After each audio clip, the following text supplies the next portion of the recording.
po, binabasa ko po kayo ng happy anniversary, 36th year of existence as an institution of Rome Electronics Philippines Incorporated. Yung iba po sa inyo, halos malapit na ng kasingkat na itong anniversary natin ng pag-igil mo dito. At one point, along the journey of this traffic, may mga sumasakay. Taon-taon may mga dumadating. And they are added up to the journey of this institution. And they contribute to what we are now and where we are now. So, sa ating pag-iilay, hindi ko pong simulan sa gospel. Napakaganda po ng ating Ebanghelyo. Tinatawag po ito na call of the 12. Maniniwala ko ba kayo na hindi kaya na Jesus na iligtas ang mundo na siya lang? Bakit kinailangan niya pa na tumawag ng 12?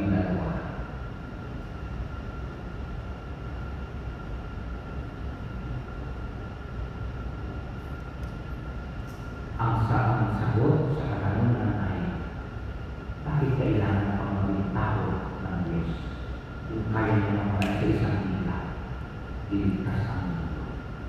But the plan of God is to make humanity part of the mission of saving the world.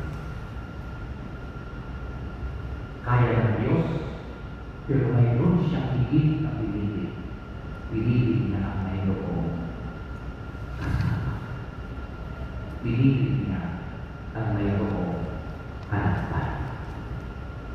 That is why when God came into the world and became man, and He began His ministry, He called on the 12. But mind you, brothers and sisters, that the category of God is not the same as the category of this world. Because when we call on people who will help us, we will always seek for who is the best. Pero sinasabi ko sa Ebanghelyo, nung ang Diyos ay tumawag, tinawag niya para magsalita tungkol sa kaligtasan ang isang mangingisda. Tumawag siya ng isang nakatambay lang sa ilalim ng puno ng Diyos, si Felipe. Tumawag siya ng isang rebelde, si Simon na kabayan. At hindi pa siya nakontento, ang tinawag niya ay magpatraidor sa kanya, si Judas Iscariote. If we will look into their ang tawag doon, labay sinasabi ko, hindi ba mag-a-apply?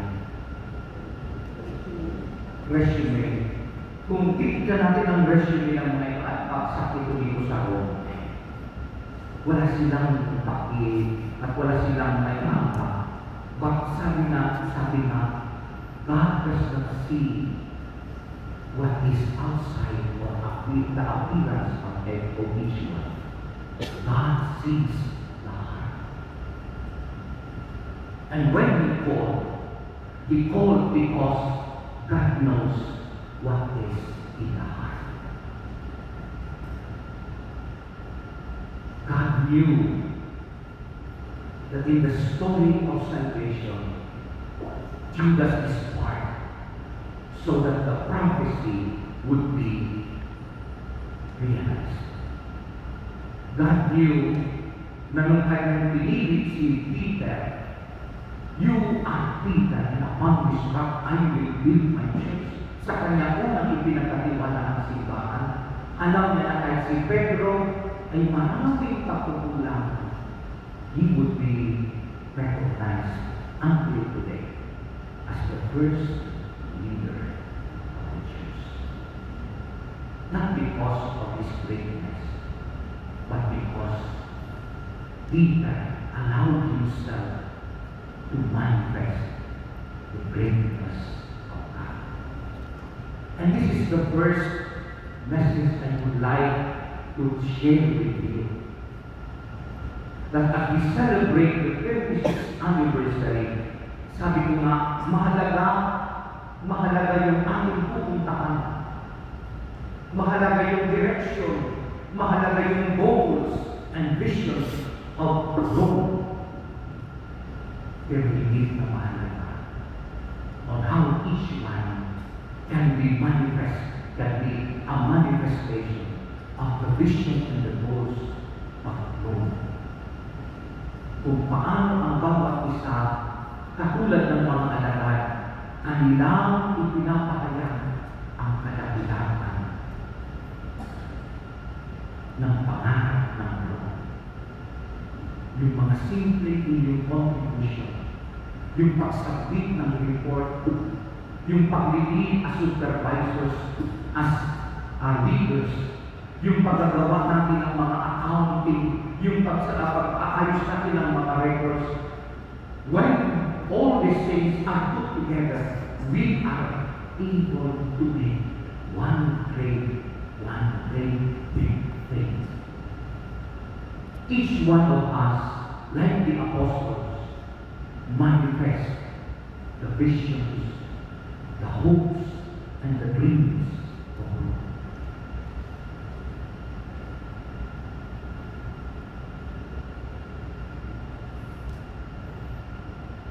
Bawat isa, along the way, ay mahalaga.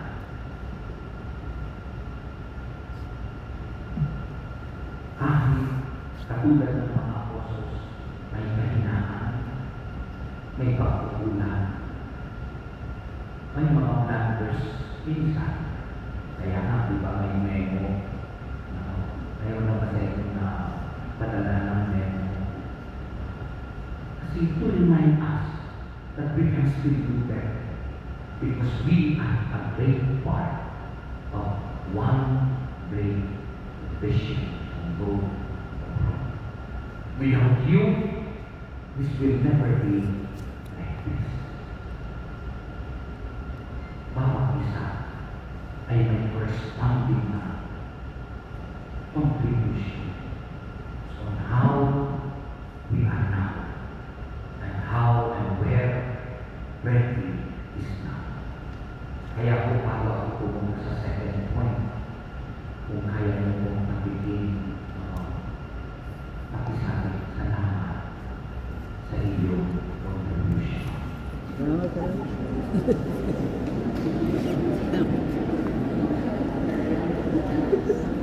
Salamat sa iyong contribution.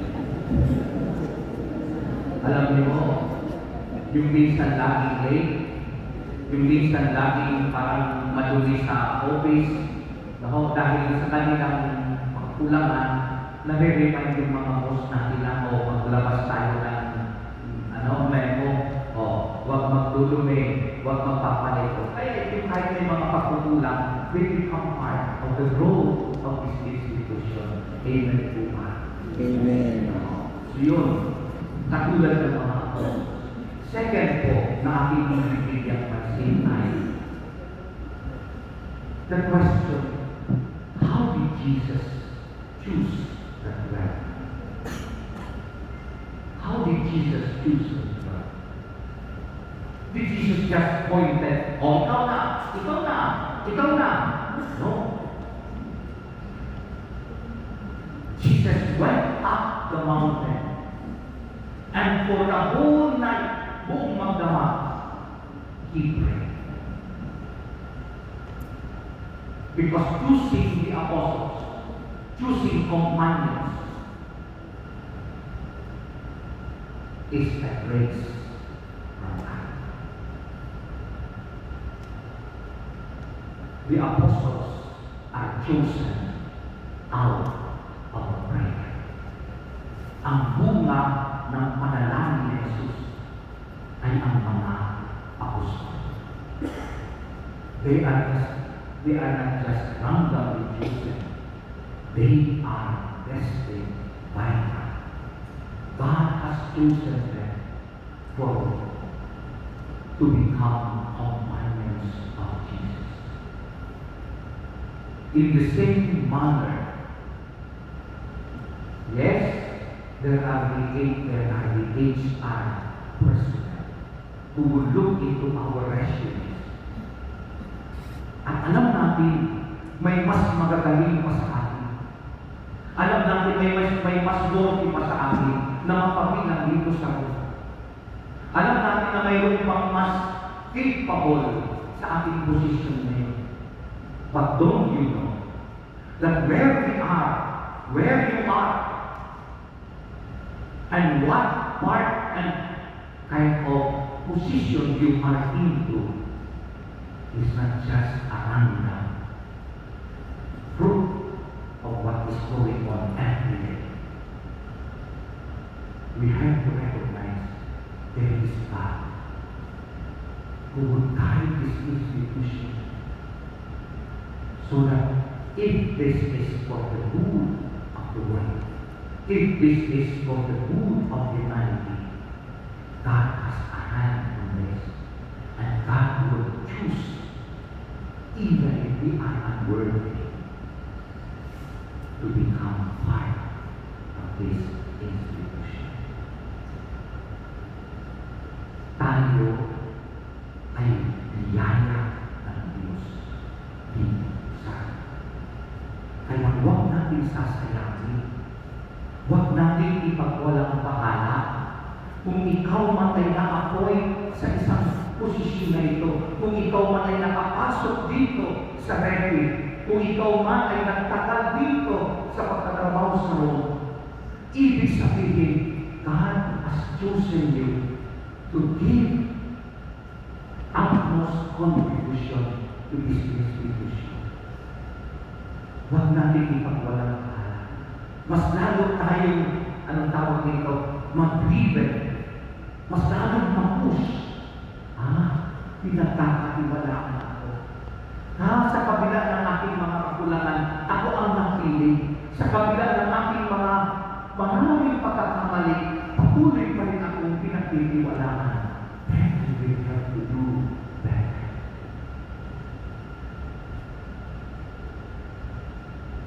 Lalo na kung aking bibigyan hanggang sa ako kaya magiging bahagi na panang 40th anniversary ng Ready.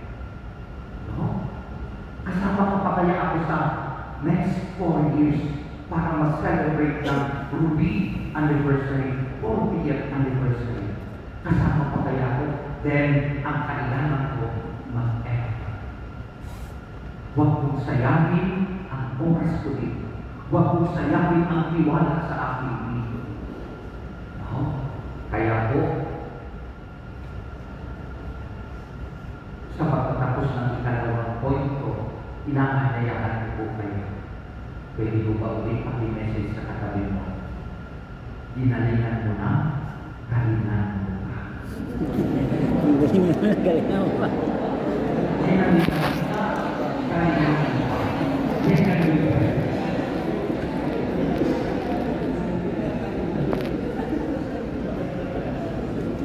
Sa totoo lang po, anniversary celebrations is no other than as a moment to recognize the goodness of each one. Because anniversaries are celebrations that unite the community. Ito po ang celebration ng anniversary ay nagpapahayag na sana lalo tayong maging isa, lalo tayong maglakbay ng sama-sama, lalo tayo tumingin sa iisang direksyon. Kaya panghuling bagay na hindi ko bigyan pansin. After na mapili ni Jesus yung 12, they did not stay up the mountain. They went down and they served the people. Marami ang naghihintay sa kanila upang makinig sa kanilang pahayag at upang makagaling sa kanilang karamdaman.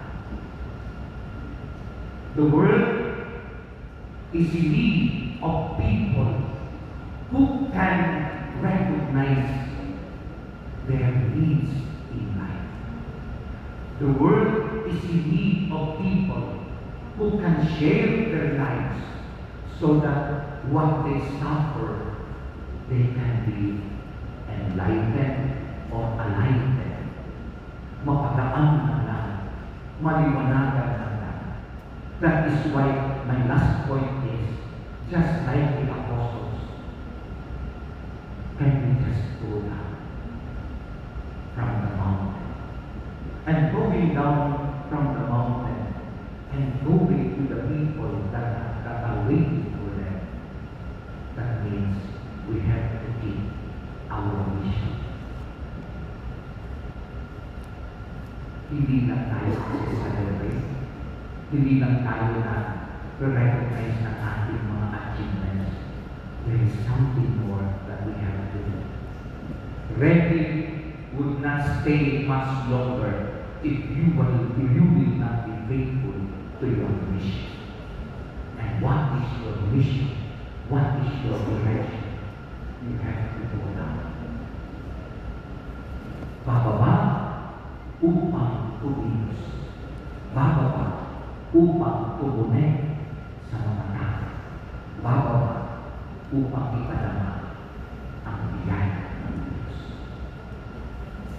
Brothers and sisters, as I end my reflection, the 3 points that I shared with you, I will have to tell you this.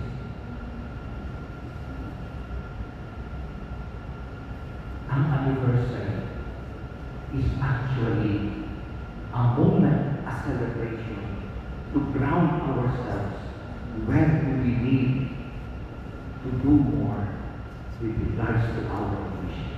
Ano ba ang dapat natin gawin? At yan siya ang dapat na maging guiding question o guiding principle. What do we have to do more? So that this record, this road would really be able to reach your vision, your goals. What do we have to do more? Ano pa ang dapat natin gawin? Si St. Augustine, meron po siyang salita. Kapag daw siya ay parang nawawala ng gana, kapag siya ay nawawala ng interest, kapag parang gusto niyang huwag nang magpulilos, huwag nang mag-mission, ang kagagay na sinasabi sa kanyang sarili ay magis. Magis ka lang. Magis. Magis. Can you help me? Magis. Magis. Imbis na magic, palitan niyo yung C ng S. Magis. Magis. Can you still say it loudly? Magis. Magis. Magis. Alam mo ang ibig sabihin? More. More. More. Kaya pag nakita niyo po ang mga kasamahan ninyo na parang pinanghihinaan at ayaw na magtrabaho, sulatan mo sa loob, magis. Kapag ba yung production parang hindi nakakatakabdo sa otak, sulatan mo, magis. Mahirap naman kung sabihin pa sa ating mga kapalitan kapag kulang yung sweldo.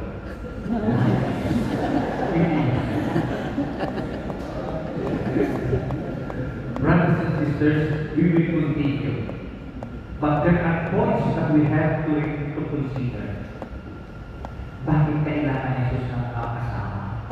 Kasi ibig ng Diyos na bahagian and each one of us ay may contribution to where you are. Second, dinalikan mo na, Kalingan na pa. galingan mo na, which you are. And last, number 3, mindfulness. Mindfulness.